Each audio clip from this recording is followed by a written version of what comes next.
колку повеќе го читам посланието до Ефесијаните, толку повеќе ги откривам богатствата кои тој збор ги содржи. Да го прочитаме текстот за денес и да продолжиме со она што верувам дека Господ би има обезбедено за нас денеска. Ќе ве замолам да станете, читаме од Ефесијаните првата глава, 15 до 23 стих, кој гласи вака. Затоа и јас, кога слушнав за вашата вера во Господ Исус и за вашата љубов кон сите свети, не престанувам да благодарам за вас, спомнувајќи ве во моите молитви, да Бог на нашиот Господ Исус Христос, Отецот на славата, да ви даде дух на мудрост и откровение, за да го познаете и да ги просветли очите на вашите срца, за самите да увидите каква е надежта од неговиот повик, какво е богатството на славата на неговото наследство во светиите и колку е неизмерна величината на неговата сила во нас, кој веруваме преку моќното дејствување на неговата сила, кое што тој го пројави во Христос, кога го воскресна од мртвите и го постави од својата десна страна на небесата, повисоко од секое началство, власт, сила и господство и од секој име со кое се именуваат не само во овој свет, туку и во идниот. И се му покори под неговите нозе и го постави за главата над се во црквата, кој е неговото тело, полнота на оној што исполнува се во се. Амин.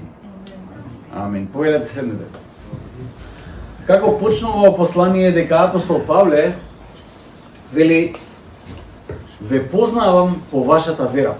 Познати сте по вашата вера. Познати сте по вашата љубов. И тоа неминовно ми поставува прашање да размислам, пошто сме ние познати како црква? Пошто си ти познат како индивидуа? Кога ќе кажат некој Живко, што им паѓа на памет? Живко касни секаде. Не знам. Што се ми паѓа на памет кога ќе кажат некој Живко или кога ќе каже некој Хана, не знам. Пошто сме ние познати? Апостол Павле зборува за црквата во Ефес и имате на ум дека тој се наоѓа во затвор.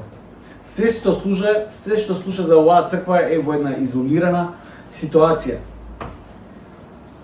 За нас да кажеме овие некои работи кои беа спомнати. Дали сме познати по нашата вера, како што била позната црквата во Ефес? Дали верата ни е препознат ли дел од нас? Кога ќе кажат луѓето евангелска црква Аеродром, кажат овие се луѓе на вера.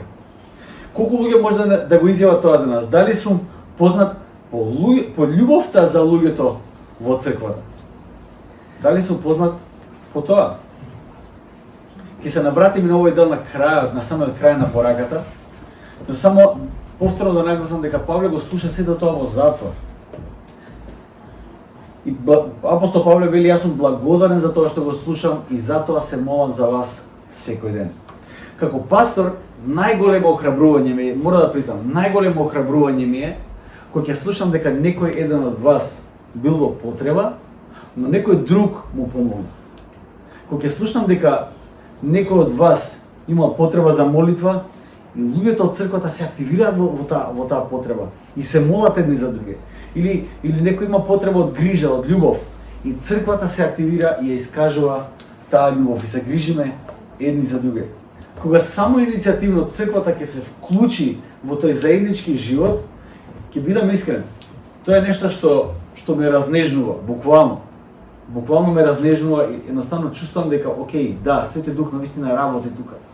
Го чувствувам како Духот работи помеѓу нас. Тоаш мојата радост, да бидам искрен, е навистина целосна, гледајќи го плодот на Божјото заедништво во нас, како процветува и како духовно семејство расте во познанието на Бога и љубовта на еден кон друг. Тоа бара, искрен да бидам, само иницијатива. Тоа не доаѓа со програм од црквата. Програмот е слуга. Програмот не може да биде владател. Програмот е слуга. Слуга за црквата да може да се вклучи повеќе во мисија. Само иницијатива. Бара да се бутнете да давате и да не доаѓате само да примите и да земете нешто. Тоа бара да бидете отворени за братот и за сестрата до вас, да им служите. Да ви служат, но и да им служите. Тоа бара понекогаш да ги оставите пресметките на страна, колку тоа ќе ме чини. Што ќе значи тоа за мене? Колку ќе треба да жртвувам за тоа што сега ќе го направам? Се бара да оставите по страна. Ти некои пресметки кои ние ги имаме, колку време тоа ќе ме кошта? Колку гориво ќе ме кошта тоа? Мора да оставиме по страна за да се служиме еден на друг. Но не постои начин, друг начин, да се гради било кое заедништво без никаква жртва. Не постои такво нешто. Ако сакаме да градиме односи, жртва мора да има. Дали тоа ќе бидат моите чувства, дали понекогаш ќе биде тоа моето трпение, моето време, моите ресурси од на било кој начин. И одиме до еден од тие важни аспекти на кои сакам да обрнам внимание, каде што во 17 стих апостол Павле вели: "Та Бог на нашиот Господ Исус Христос, Отецот на славата, да ви даде дух на мудрост и откровение и познавање, да го познаете." Мудрост, откровение, знаење. Мудрост, откровение, знаење. Светот обично ги разделува тие концепти и ги смета за некомпатибилни. Според светот, знаењето и мудроста честопати се синоними, не се различни. Колку повеќе знаеш, толку повеќе си мудар. Чим нешто сум разбрал, тоа е доволно. Многу христијани честопати, да бидам искрен, и јас паѓам понекогаш на овој тест. Нешто ако научам, мислам дека го знам интелектуално, мислам дека тоа автоматски станува дел од мојот живот. Енти Райт имаше еден интересен говор во Google, го викнаа во Google да зборува, headquarters. И фактички Google е местото, тоест центарот на сето знаење моментално. Кај да отидеш? Ако отидеш во Google, тамо се сите можни информации кои постојат во овој свет. И тој зборуваше за разликата помеѓу информацијата или знаењето и мудроста. Знаењето е колекција на информации, огромна колекција на информации, но потребна е мудрост да се распоредат тие информации за да се дојде до мудроста која е потребна. Библијата зборува за нешто многу повеќе од само знаење некако кое се состои од колекција на информации.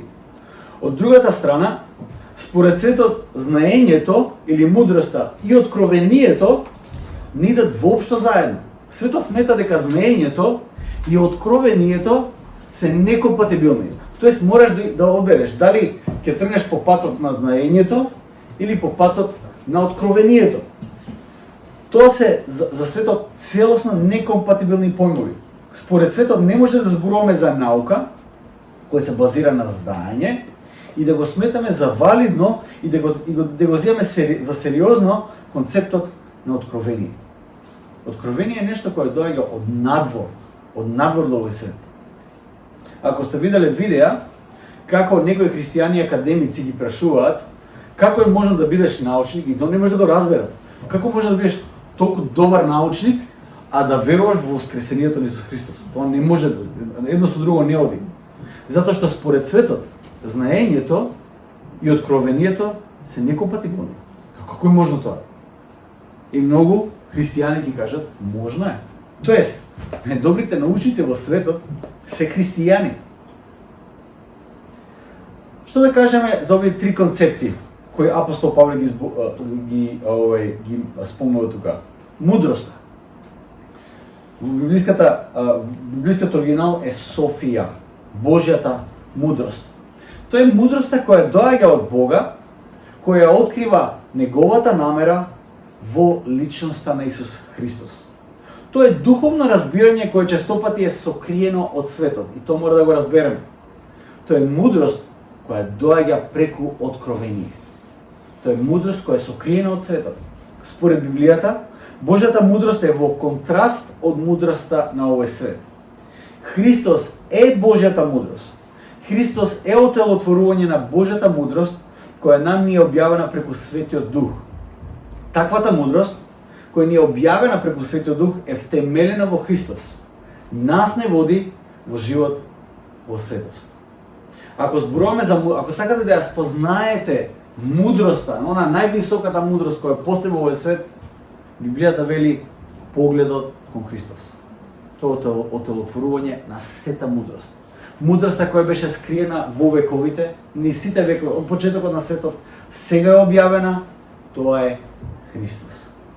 Мудроста во христијанската теологија е всушност личност и тоа е планот Божи објавен во Христос и капацитетот и способноста од Духот да живееме во хармонија со таа објава. Тоа е мудроста според христијанската теологија. Да го спознаеме Христос и преку Светиот Дух да добиеме капацитет и сила да бидеме во хармонија со тоа спознание за тоа кој е Христос, а кој сме ние. Тоа е мудроста. Откровението, ова е вториот збор кој апостол Павле го користи тука. Откровението. Грчкиот збор е апокалипсис. Апокалипсис. Тоа се два грчки збора спојни во еден. Апо значи одстрането, тргнато или настрана од, и калипсис значи покривало, перде. Апокалипсис. Тоа значи откривање, отстранување на покривалото. Отстранување на она што го покрива, она што не се гледа сега. Тоа значи апокалипсис. Тоа не е некој збор кој се слуша во модерната тематика дека тоа е крај на светот, уништување, што е да е. Апокалипсис значи откривање на невидливото, откривање на покривалото на нештата кои ние не можеме сега да ги видиме. Тргнување на покривалото. Нешто што било сокриено, сега е откриено и видливо. Божјото откривање на вистината. Божјото само откривање на човештвото преку Христос и Светиот Дух. Тоа е апокалипсис. Бог доаѓа и лично ти ја открива вистината која била сокриена од почетокот на светот и ти ја објавува тајната на се што постои и причината на се што постои. Ти вели, еве го, мојот син, за кого и преку кого се е создадено и заради кого се постои. Не постои друга причина за овој свет да постои. Зборев пред неколку денови со некој од тие миленијал што се од таа мојата генерација. Интересно е како ние веруваме дека постои, устари на малите групи беше тоа го дискутиравме. Ние веруваме дека постои нормален живот, така нормалниот живот и сега на тој нормален живот има додатоци. Некој христијанин, некој муслиманин, некој атеист, и тие се додатоци, разбирате? Нормален живот со додатоци. Тоа воопшто не е така. Не постои нормален живот. Не постои такво нешто. Не постои некоја златна средина на која ние може да и додаваме додатоци. Не постои такво нешто. Ова што сега го кажав, дали си муслиман или христијанин или атеист, што и да си, тоа е уствари коренот на твојот живот. Од таму расте дрвото на твојот живот. Нема нормален живот, не постои такво нешто. Тоа е, таа дефиниција за нормален живот е филозофија, која се вика филозофија на хуманизмот. Но тоа нема врска со реалноста. Нема врска со реалноста. Или си христијанин, или си Христов следбеник, или си нешто друго. Со други зборови, Бог не остава простор за нормален живот на кој ќе можеш да имаш додаток.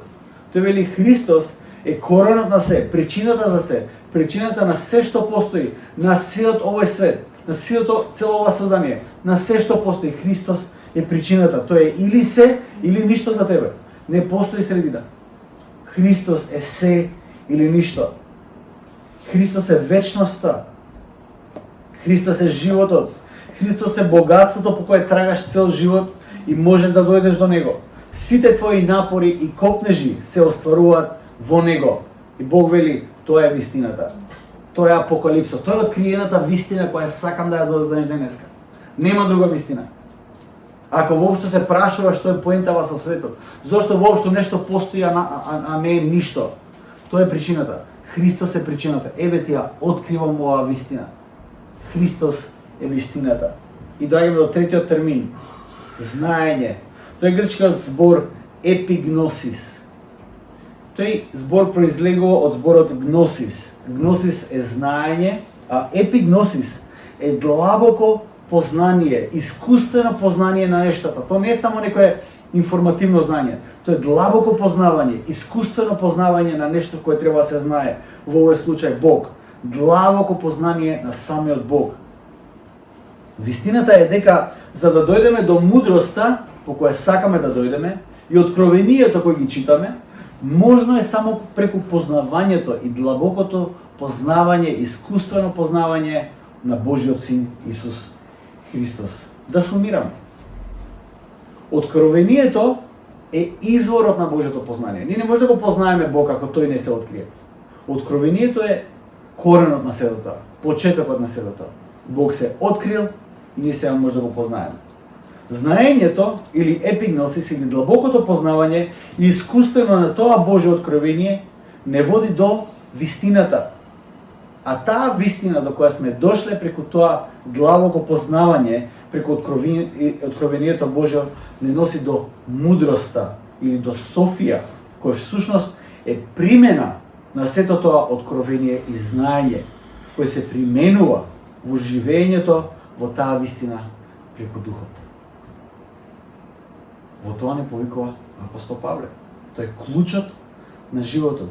Може би ли кажете, ако некојаш дојдете до тие прашања, кој е смислата на животот, која е целта на животот, зошто воопшто нешто постои, кога ќе се погледнам во огледало и ќе почнам да ги поставам сите тие длабоки прашања, животни прашања за моето постоење, сите прашања се сведуваат токму на оваа троина: Софија, Апокалипсис, Епигносис. И сите три нешта обединети се во личноста на Исус Христос. Божјата објава, Божјото длабоко искуствено познание и мудроста за тоа како се живее животот онака како што треба да се живее. За духовниот човек се почнува со објава. Ние не можеме да имаме знање за Бог, да го познаваме Бог, затоа што и тоа можеме да го имаме тоа познавање само затоа што тој се објавил. Па потоа одиме кон познавањето на Божјата објава преку неговиот збор, Библијата, за која се надевам дека читате секој ден. Секој ден да ја читате. Затоа што во Библијата е содржана најголемата Божја објава, а тој е неговиот син Исус Христос. Ова е Божјата објава за неговата црква, во која е содржана најголемата негова објава преку неговиот син Исус Христос. Ова е сведок и за Исус Христос, за Божјата објава. Само така доаѓаме до тој отелотворен збор Исус Христос и можеме длабоко и искуствено да го познаеме. И тоа длабоко и искуствено и лично спознание на Бога единствено ќе не воведе во мудроста на животот. Живот кој е вреден за живење и живот кој има цел. Само во таквиот живот ние можеме да погледнеме со, како што кажува апостол Павле, очите на нашите срца. Апостол Павле кај се молам Господ да ве исполни со тоа знање, со таа мудрост и со тоа откровение, за да погледнете со очите на вашите срца. Дали некоја сте помислиле дека гледате со очите на вашите срца? Дека реалноста во светот ја гледате преку вашето срце? Преку она што го примате внатре. Очите на нашите срца. На тој начин гледа христијанин. Дали гледаме со тие очи? Да не се тие очи можеби понекогаш помрачени? Како изгледа погледот со помрачени духовни очи? Верувајте, битката со сатаната, секоја битка која имаме со непријателот Божи, дали е тука, дали е надвор, во околностите, е секојаш да го помрачи твојот поглед. Да гледаш со духовните очи. Кога Исус беше во пустината, тој многу јасно знаеше која е неговата мисија. Ѓаволот таму ја употреби Библијата, погрешно цитирање на Библијата и надвор од контекст. Библијата ја користи за да му го попречи погледот, духовниот поглед на Исус. Ми каве, знаеш, знам зошто си дојден, ама тоа може да го направиш и на друг начин. Знам дека си дојден да владееш со целото создание. Има начин како тоа да го направиш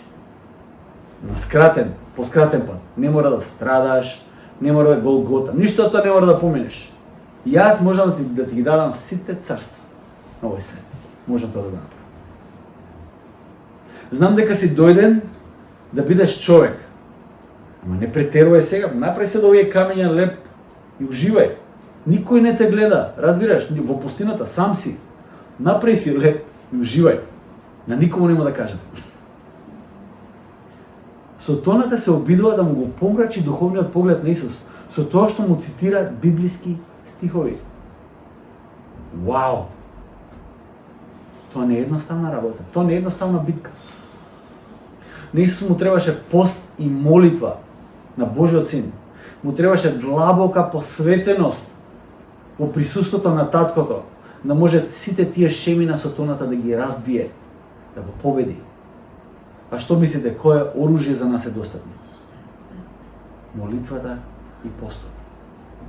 Јас сакам да видиме како изгледа помрачен поглед.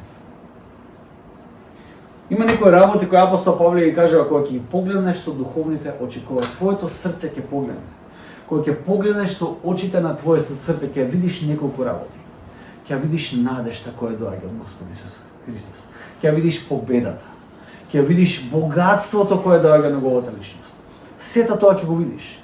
Но ако не го гледаш тоа, веројатноста е голема дека очите на твоето срце се некако помрачени. Како изгледа тоа? Како изгледа тоа за нашата црква сега? Не сум апостол Павле, да адресирам по име и презиме, знаете, апостол Павле на некои места во некои посланија, замислете да сте таа личност.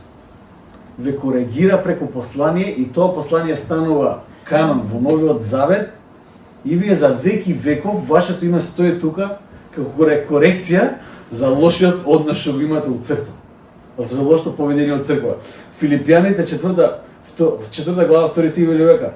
Ја молам Еводија и ја молам Синтихија да бидат едномислени во Господ. Што да не се расправат више. Што е ова тука? Кој да дојдам нешто рчки има. Замислете да сте Еводија и Синтихија. Мислам дека ако во небото има тролање или зафркавање, овие две жени се кажа како успеавте да успеат ве има у Библијата, ама за погрешна причина. Ја тоа нема да го направам. Преку проповед да адресирам лично тука, но ќе адресирам некои работи кои ги гледам реално во нашата црква. И сакам да ме слушнете. Можам да приметам една духовна мрзливост, една стихийност, која како последица носи помрачен поглед и неможност да се види состојбата онака како што ја гледа Бог. Поентава за нас е секогаш да бидеме во иста линија со Бог, да го гледаме светот онака како што Господ го гледа. Не како што светот го гледа светот. Тоа е ирелевантно. Светот го гледа светот на милион различни начини. Тоа за нас христијаните е ирелевантно. Тотално неважно. Ние треба да го гледаме светот онака како што Бог го гледа светот. Не гледаме со очите на срцето, туку го гледаме преку телесните очи честопати. И мислам дека ради финоќа и љубезност честопати не адресираме некои важни духовни работи кои ја уназадуваат црквата и нас лично. Многу коментари, многу мислење, но малку служење. Јас сум цел живот во црква. Знам од каде доаѓа тоа. Јас сум бил дел од црква која е била 80 души, спаднала на 5 души, затоа што сите знаеме, никој не служи. Секогаш очекување некој друг нешто да направи. Очекување. Скрстени раце. Сум го гледал тоа многу во црква. Искрен да бидам. Духовна мрзливост, стихийност. Тоа е всушност, јас ќе бидам искрен, тоа е всушност која културата влегува во црквата. Тоа е светот, тој моментот кога светот влегува во црквата. Светот не влегува во црквата преку тетоважата или нинџушата или не знам што и да помислите вие. Не влегува преку тоа. Светот влегува во црквата преку културата која ние рефлектираме од надвор од светот. Видете културата наоколу.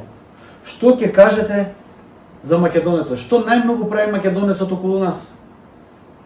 Многу лелекање, многу мислење, разглобување на глобални политики. Секогаш кога ќе седам, разглобуваме глобални политики. Искрено да бидам, еве ќе бидам самокритичен. Тој може да го прави американец, русин, сваќам дека има смисла. Нас никој не ферма 2%. Разбирате, политички збориме се, да бидеме искрени. И ние разглобуваме глобални политики. Тоа е културата која влегува во црквата. Многу малку работа и служење, многу малку расчистување на својот двор. Многу малку. Многу малку можам да видам луѓе во Македонија кои ќе си го средат дворот во животот. Ако лелекаш и зборуваш многу за тоа околу тебе, а не си реално дел од заедницата во која живее контра на оваа култура, тогаш еве ќе бидем искрени. Ти си дел од проблемот, не си дел од решенијата. Тоа е вистина. Во црква ќе бидем искрени, веќе 2 месеци ќе викам луѓе да бидат дел од службите и мисијата на црквата. Па кога не бев тука, слушам дека некој го земал списокот и по луѓето тргна, ајде, запишувај се оно. И пак тешко иде тоа. Пак тешко иде. Најголем дел од луѓето се зафатени со било што друго и после ќе се прашаме во што е проблем.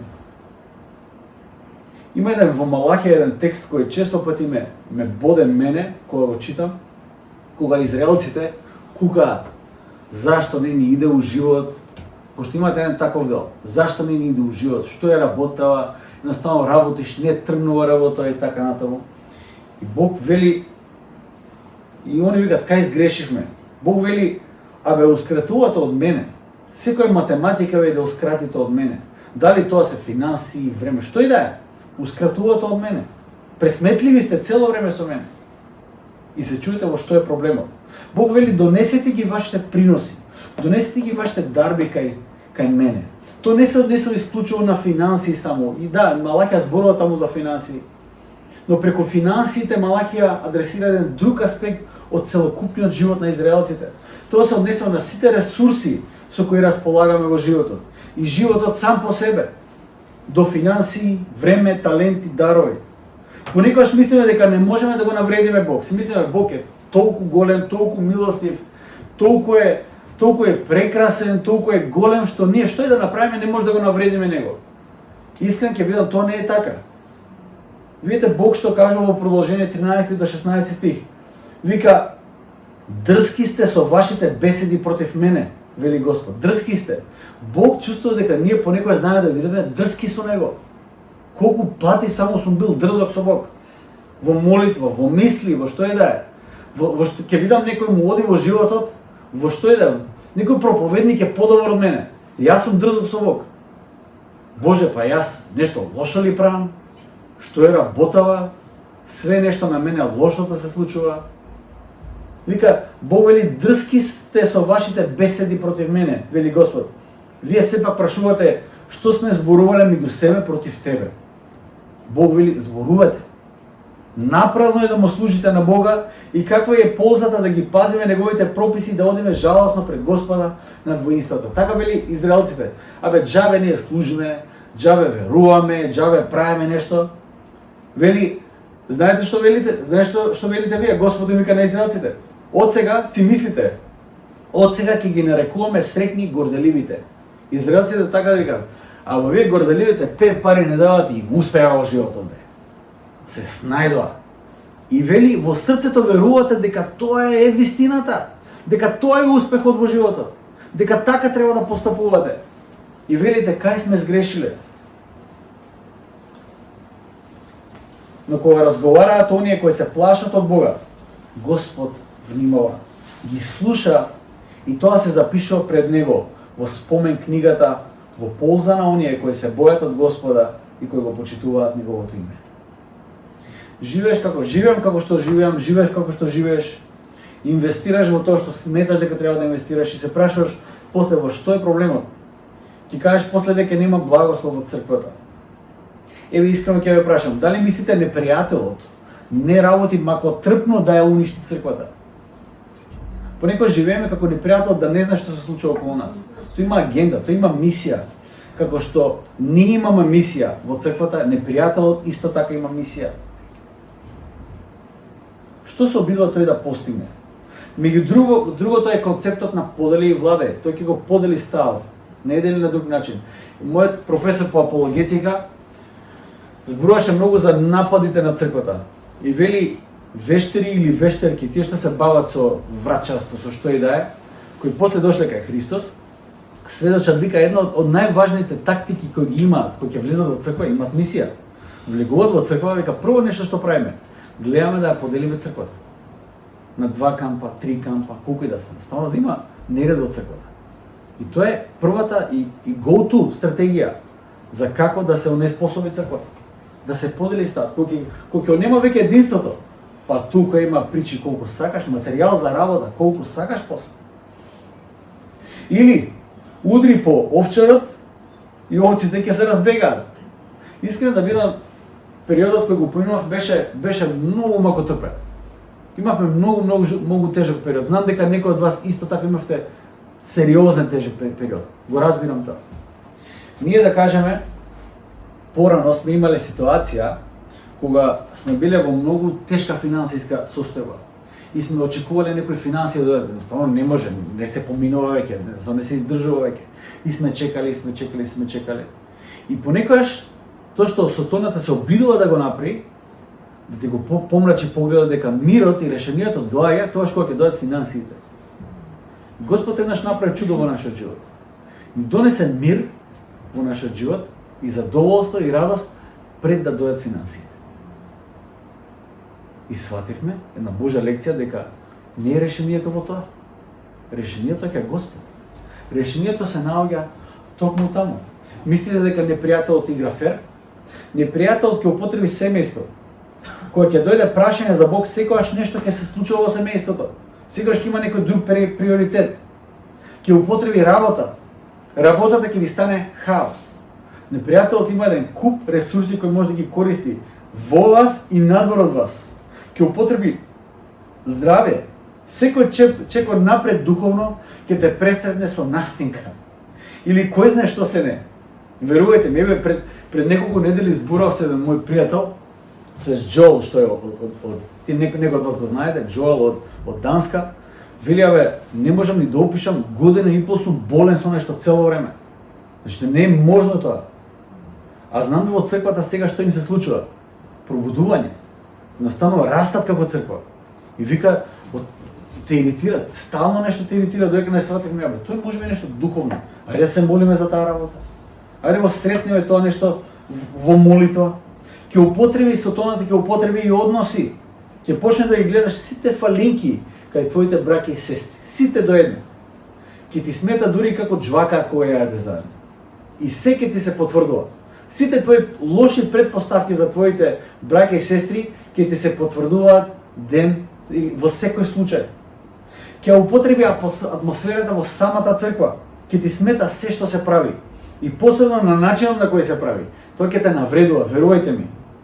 Непријател најчесто користи ситуација или јазик и ќе акцентира нешто и ќе го извади од контекст.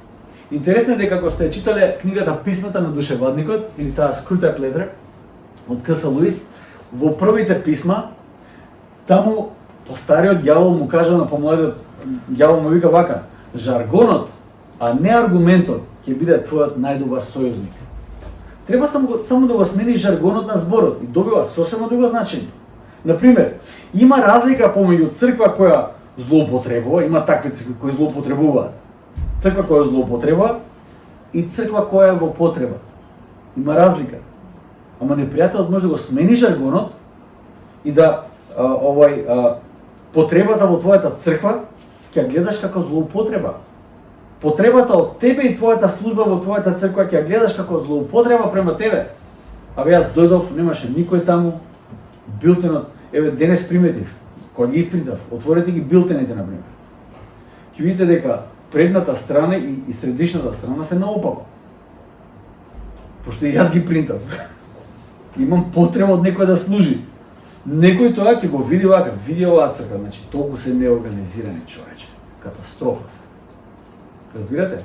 Тоа го прави непријателот, ги помрачува очите цело време. Која е целта на непријателот? Прво е да ве оддали од Божјиот збор. Ќе направи се да ве оддали од Божјиот збор. Се. Молитва и Божјиот збор. А ако може да ги одлагате колку што е можно повеќе, тој ќе го направи тоа. Второ, да ве оддели од заедништвото со Него. Нема време веќе како порано за заедништво со Бог. Немаш веќе енергија за заедништво со Бог. Бог станува терет во твојот живот. Нешто кое треба да го штиклираш на твојот распоред. Ќе ве оддели од заедништвото на црквата. Престануваш да учествуваш во мисијата на црквата. Не само што не допринесуваш и помагаш, почнеш да одмагаш и обесхрабруваш. Стануваш средство преку кој непријателот го носи го носи светот преку тебе во црквата. Обесхрабруваш. Не е устилот да помагаш да лечиш. Ти повредуваш уште повеќе. Сето тоа не е намерно, немаш ти некоја агенда да ја растуриш црквата. Ништо тоа немаш. Едноставно самиот жаргон го прави тоа. Тој што нешто прави, ќе го коментираме како тоа го прави и како треба тоа да се прави. Што се случува цело време? Си отворен за наративата непријател. Светот станува темно место, живот станува тежок и невозможен, црквата станува неподнослива.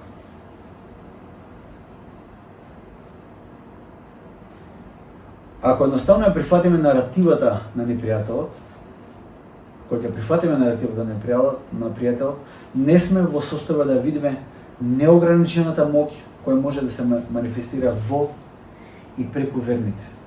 Повторно, што и да е тоа околу нас, дали тоа Цезарот, дали тоа владата, што и да е, ќе ни биде главна преокупација.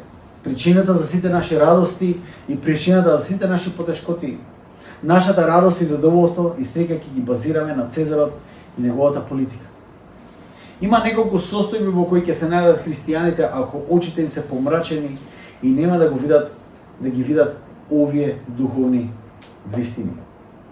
Се додека Христос ја нема слободата во твојот живот, да бидеш на готов за мисија за Него, во секој момент, онака како што Самуел беше, зборувај Господи, твој слуга слуша.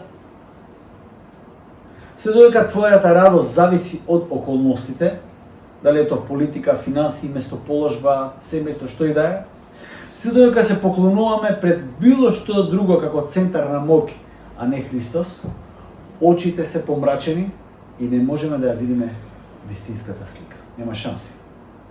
Нашиот живот ќе зависи од се, само не од Исус. Има една христијанска стара поговорка која вели вака: ако немаш страв од Бог, ќе имаш страв од се.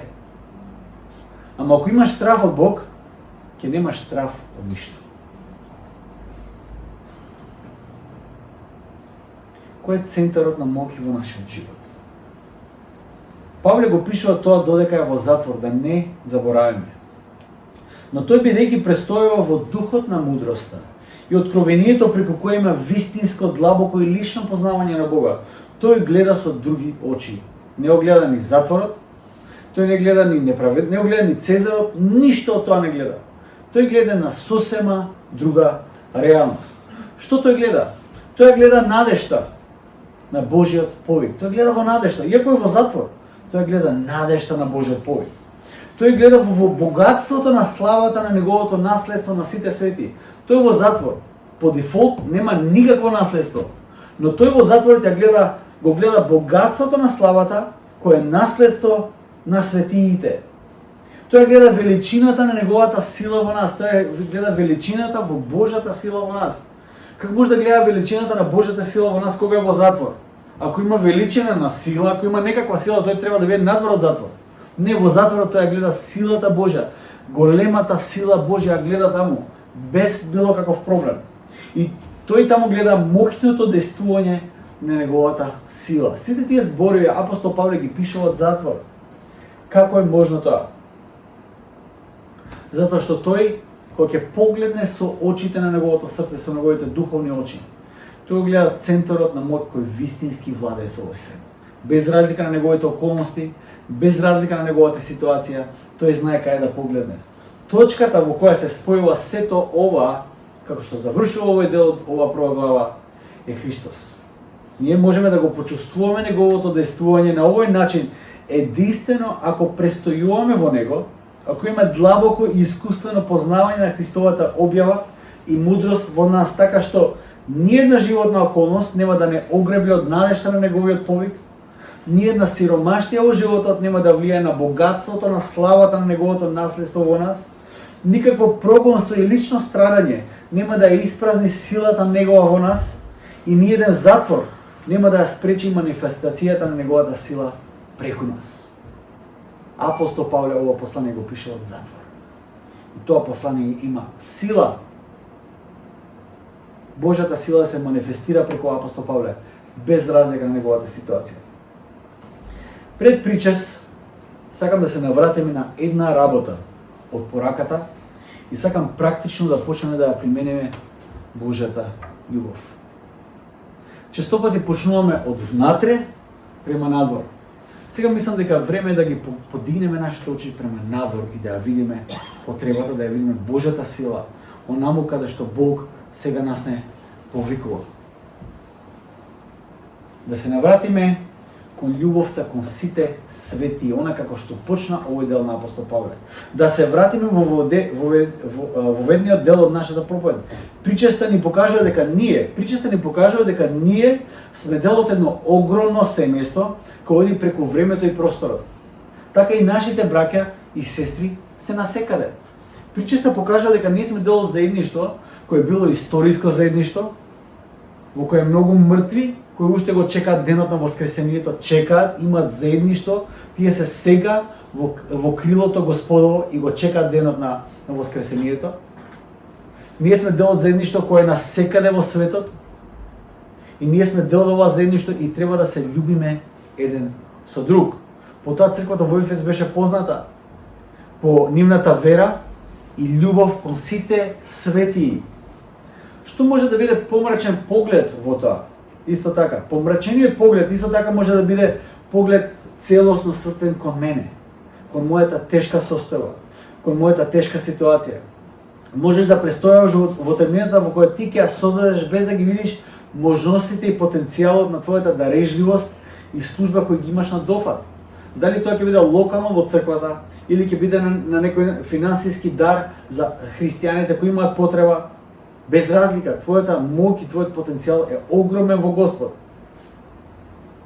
Во последните 10-15 години, и бев малце допрен од овој факт, повеќе од 100.000 христијани се убиени во Нигерија. Никој не збори за таа работа. Толку се молчи за таа работа што комедијантот Бил Мајер од Real Time зборува за таа работа. Он е всушност декларативен атеист, либерал, кој пет пари не дава за христијани, но гледа дека нешто се случува и не му јасно зашто никој не зборува за таа работа. 100.000 христијани се убиени. Минатава недела видов дека 100 цркви, само минатава недела, 100 цркви се запалени во Нигерија. Ужасно е да се биде само христијани. Сабајлево бев потикнат да се молам за христијаните таму. Понекогаш мислам што може мојата молитва да допринесе. Може многу да допринесе. Многу да допринесе. Прво, мојата молитва за христијаните кои не ги имам ни видено, ме менува мене. Го крева мојот поглед од навнатре према нанадвор. Можам да ги видам моите браќа и сестри кои се во потреба на секаде. Ако ќе подигнам погледот, ќе ги видам и браќата и сестрите кои седат овде помеѓу овие редови. Нема да ја гледам мојата, нема да бидам обземен само од мојот проблем. Ќе гледам потенцијалот на мојата служба каде да се наоѓам, вклучувајќи и христијаните во Нигерија, кои имаат потреба од мојата молитва и од мојата помош. Знам дека ние македонците сме страдални и дека ситуацијата им е тешка, тоа го разбирам.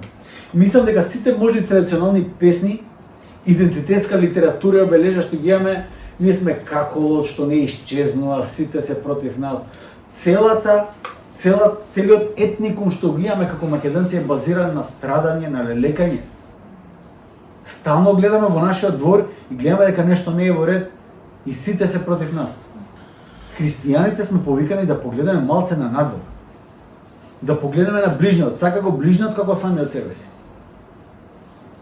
Кој сака да ме следи, нека се остави себе си, нека го земе крстот и нека ме следи. Тој е христијанскиот идентитет. Можеби тоа не е македонскиот идентитет. Ама примерно ние сме Христови, второстепено сме македонци. Примерно сме Христови.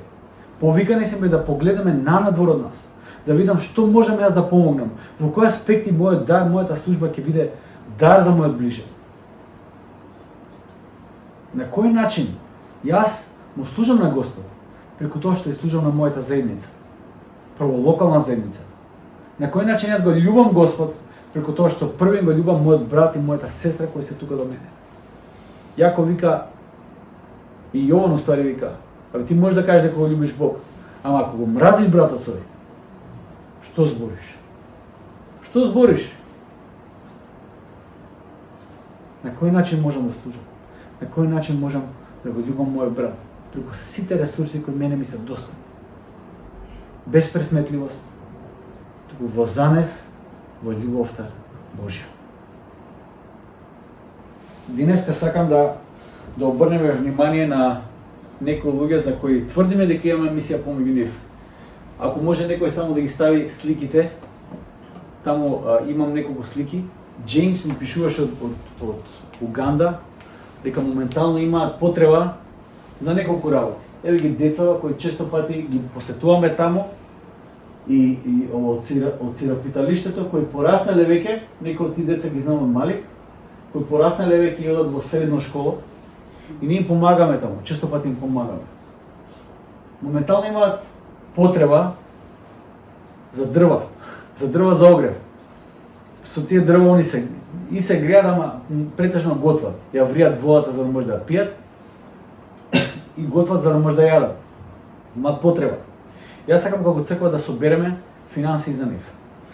Ќе имаме доброволен прилог кој ќе го собереме за црквата, но таму надвор ќе има уште една корпа во која ќе може да донирате за тие луѓе, или ако немате сега финансии, има таму ливчиње пенкала, ќе се напишете име и презиме и ќе се заветите колку ќе донесете следната недела. Размислете, имате време за таа работа. Сакам да ги благословиме овие луѓе. Да погледаме малце понадвор од нашиот двор. Да погледаме малце подалеку, да искажеме љубов на браќа и сестри кои можеби никогаш нема да ги видиме и да ги сретнеме во нашиот живот, а имаат сега потреба од нас. Джеймс ми пишуваше последните 3-4 недели дека имаат потреба. И знам дека кога ќе напне, стварно се во потреба. Јас сакам да излеземе и да ја сретнеме таа потреба. После причеста, после последната песна, таму ќе биде корпата, ако сакате, тие што сакате, оставите финансии, или ако немате финансии, само кажете колку ќе оставите следната недела, а ние во меѓувреме ќе ги пратиме финансиите затоа што сакам да ги добијат колку што е можно побрзо. Па тие финансии кои вие ќе ги заветите, ќе ги ставиме после во црквената каса.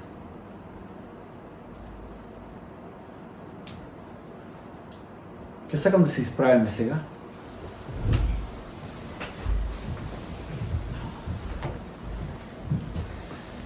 Прво затоа што е причест.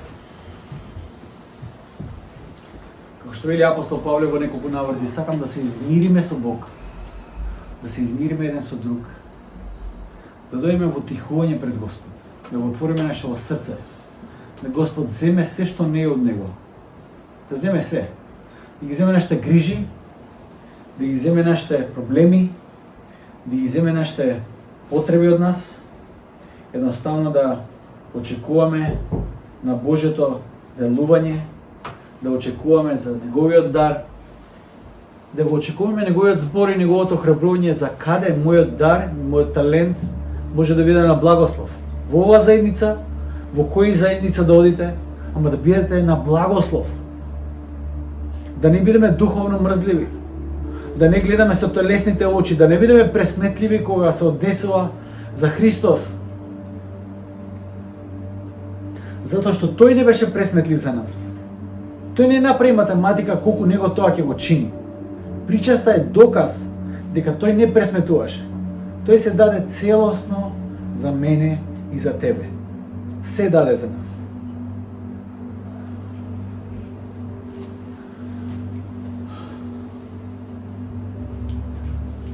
Останете некое време во тихување и Господ нека навистина ги води вашите мисли на места каде што можеби треба да побарате прошка, или треба да побарате помош, или треба да побарате Господ, водство од Господ во некој аспект од вашиот живот. И барајте измирување, можеби со Господ, можеби со некој брат или сестра од оваа црква, можеби имате проблем со некој. Барајте измирување.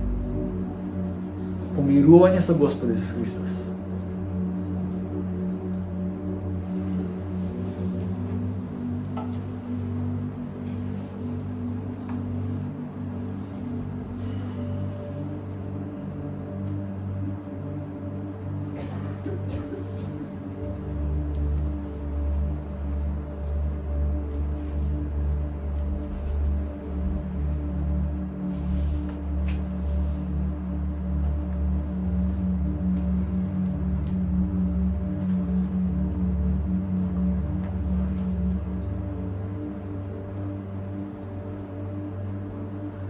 Господи се Христе, приоѓаме како духовно семејство пред Тебе, Господи. Го бараме Твоето исцеление, Боже мой, во секој аспект. Господи, чекорејќи на овој свет, Боже мой, нашите нозе, нашето тело знае да стане прашливо. И од време на време ќе ни требаш Ти, Господи, да ни служиш и ги измиеш нашите нозе. И Господи, не само што не Ти е тешко, Господи Боже мой, Ти го направи тоа, дори кога никој не го бараш од Тебе, Господи. Ти им служише на Твоите апостоли, на оние кои Те викаат Тебе, Господ. Ти им служише на нив, Господи. Молам, Господи Исусе Христе, прати го Твојот Свет Дух, сега и денес да не служи нас. Да донесе исцеление во нашите срца, да донесе помирување со Тебе и со нашите браќа и сестри. Господи, да донесе возбуда за односот со Тебе и заедништвото со Твојата заедница на земјата, Господи. Татко небесен, јас сега Те молам да Ти не подигнеш, да не охрабриш на начин на кој Ти само знаеш тоа да го направиш, Господи. Затоа што имаме потреба од Тебе. Господи, сите доаѓаме со нашите земни проблеми. Имаме потреба за Ти да не подигнеш, Господи. И Те молам, Господи Боже мој, служи ни сега. Исцели во сечие срце кое е присутно туку, Господи. Сакаме како блудниот син, како залутаниот син да се вратиме дома кај Тебе, Господи. И да уживаме во таа радост и љубов и слобода која имаме само кај Тебе, Господи. Ке ни помогнеш да гледаме со духовните очи, да гледаме вистинската реалност која доаѓа од Тебе и ништо друго нема да биде важно. Помогни ни се, Христе. Помогни ни да дојдеме до тоа место.